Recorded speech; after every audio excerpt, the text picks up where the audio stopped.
Alors, je vous propose dans cette nouvelle vidéo mon analyse idiotiste du cours de la crypto-monnaie Solana, donc le Sol SOL.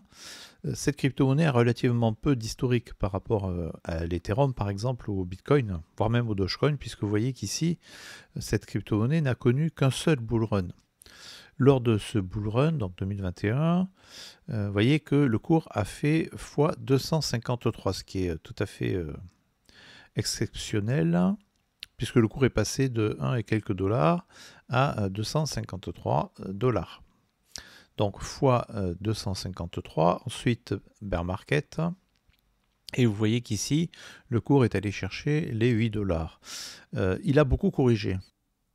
Alors cette longue période de bear market a coïncidé avec l'effondrement de la plateforme FTX, et notamment, vous voyez, ce dernier mouvement là, baissier, qui a vu le cours corriger à hauteur de moins 96,84%.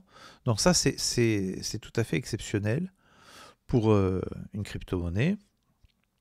Le cours du Bitcoin, à titre de comparaison, corrige en général aux alentours des 80%. Vous voyez que là, c'est 96%.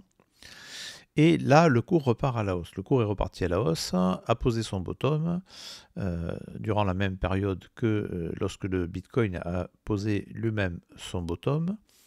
Et là, nous sommes en train, pour moi, de former cette grande vague 3. Alors, selon les règles de l'Elliott Wave, nous devons avoir, encore une fois, 5 vagues. Vague 1, vague 2, vague 3, vague 4, vague 5. La vague 3 ne peut pas être la plus petite des 3. Par contre, elle peut tout à fait ne pas être la plus grande. La plus grande, ça peut être la vague 5 ici. Quoi qu'il en soit, cette vague 3 doit être nécessairement plus grande que la vague 1. Donc vous voyez qu'ici, on utilise ce Fibonacci, prolongation de Fibonacci selon la tendance, et vous voyez qu'ici, les objectifs, c'est au minimum les 161,8. 161,8, nous avons là une vague 3 qui, en termes de volume, dépasse la vague 1. Ensuite, vous avez les 268 et les 423,6. Pour autant, cette crypto-monnaie a connu par le passé des performances qui sont allées chercher bien au-delà des 423,6. Vous voyez qu'ici, les 423,6, normalement, on a eu ici la vague 1, 2, on aurait pu s'arrêter là. Or, le cours, vous voyez qu'il a continué à pumper pour aller chercher un objectif qui est allé bien au-delà des 423,6 pour ensuite venir former cette vague 4 et enfin la vague 5.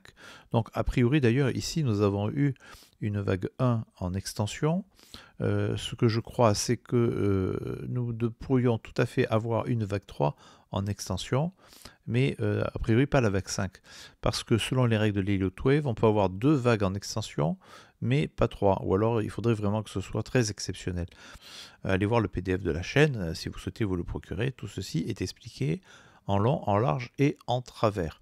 Donc à partir du moment où on a des objectifs exceptionnels, à ce moment-là, on pourrait tout à fait avoir aussi pour cette vague 3 un objectif exceptionnel qui aille au-delà des 423,6. Vous voyez qu'ici pour cette vague impulsive ici, qui vient former la vague 3, vague 1, vague 2, vague 3, vague 4, vague 5, on voit que la vague 3, elle est allée chercher des objectifs bien au-delà des 423,6. Les 423,6, ils sont ici, vous voyez. Pareil pour l'impulsif qui vient former la vague 3 ici en bleu, vous voyez que on est allé chercher, alors pour celle-ci oui, on est allé chercher les 423,6 légèrement au-dessus, mais pour la vague 3 ici en bleu, l'objectif est beaucoup plus haut. Il nous reste à former cette grande vague 5, et cette vague 5, elle pourrait tout aussi bien, au même titre que la vague 5 sur le Bitcoin, eh bien, être une vague en extension. Vague en extension, ça signifie quoi? Ça signifierait, on parle ici au conditionnel, vous voyez qu'on a eu une vague 1, une vague 2, pardon, ici, vague 1, vague 2, donc petite vague 1, petite vague 2, et ici, on pourrait avoir une vague 3 et 4. Donc vague 3 ici, on pourrait aller chercher les 423,6, comme ça a été le cas ici, mais surtout on pourrait avoir une vague 4 ici qui pourrait ressembler à une vague corrective du niveau fractal supérieur. Niveau fractal supérieur, vous voyez ici c'est du vert, le niveau fractal supérieur c'est ce qu'il y a en bleu ici.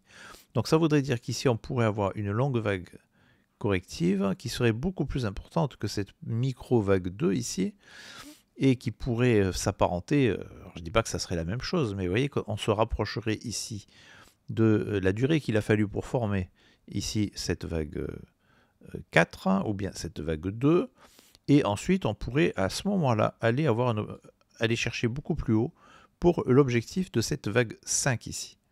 Vague 5 en vert qui correspond avec la vague 5 en bleu, qui elle-même correspond avec la vague 3 ici en blanc. Donc vous voyez qu'ici on a eu cette vague corrective qui a donné une vague 1 en extension, donc une longue vague 4, pas forcément très profonde, mais vous voyez, en termes de durée, ici on a quand même quelque chose d'assez exceptionnel. Et surtout, vous voyez que c'est disproportionné par rapport ici à la vague 2. On pourrait très bien avoir la même chose ici, une vague donc corrective, qui pourrait durer assez longtemps pour ensuite venir former cette vague 5 et aller chercher, alors quel objectif? Vous voyez que ici l'objectif minimum ça serait les fois 83 par rapport au bottom. On irait chercher ici donc l'objectif des 127,2, c'est-à-dire 694 $. Ici c'est un objectif minimum. L'objectif suivant, alors on a les 1000 et quelques dollars, ça c'est les 141,4, et puis vous avez ensuite les 2234 $, c'est les 161,8.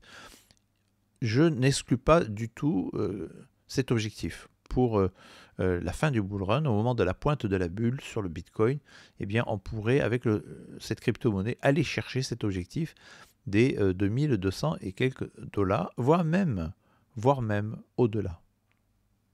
D'ailleurs, vous voyez qu'ici, ça signifierait que le cours ferait un fois 280 par rapport au bottom. Ici, fois 280, quand on sait que cette vague 1, elle a fait fois 253 par rapport au niveau 0 ici, eh bien, ça ne serait pas si exceptionnel que ça. On aurait certes une vague 3 en extension, en tout cas surtout avec ici cette sous-vague 5, mais ensuite, on pourrait alors avoir une période de bear market toujours plus ou moins longue, mais en général elle dure une année. Vous voyez ici, là elle a duré 413 jours, donc si on part de cet exemple-là, de ce modèle, 413 jours, vous voyez que ça pourrait nous ramener à juin 2026. À ce moment-là, le cours pourrait repartir à la hausse, venir former cette sous-vague 1, sous-vague 2, puis vague 3, vague 4 et vague 5. Et à ce moment-là, donc ça serait lors du prochain bull run. Alors on est en 2000, vous voyez, ici on est en 2028, 2029. Le cours pourrait aller chercher les 10 000 $. Alors, on n'en est pas là, bien évidemment, et même au-delà des 10 000 $. Et là, je parle de ce cycle-là, de ce cycle qui, alors par rapport... vous voyez, à la durée des cycles précédents, la durée des bull runs. Donc, vous avez ici le bull run 2011, 2012, 2013. Par rapport au bottom, ça voudrait dire qu'ici, on pourrait avoir un bull run qui s'étendrait jusqu'en janvier 2025. Ça me paraît court, ça. Donc, le bull run 2015, 16, 17, vous voyez que celui-ci, il a duré beaucoup plus longtemps. Il a duré 854 jours et quelques. Donc, à ce moment-là, on pourrait aller chercher avril 2025. Et enfin, avec le bull run 2019, 2020, 2021, vous voyez qu'il s'est écoulé 1061 jours. Donc là, ça a été le bull run le plus long de l'histoire du Bitcoin et des crypto-monnaies en général. Et à ce moment-là, vous voyez qu'on pourrait aller chercher décembre 2025. Alors, moi, je pense que la vérité, elle devrait être à peu près au milieu. Elle devrait plutôt être quelque part par là. Donc, ça serait plutôt le modèle pour moi, pour ce bull run, ça serait plutôt le modèle 2015, 2016, 2017. D'ailleurs, allez voir le Discord de la chaîne et j'explique cela pourquoi très bien.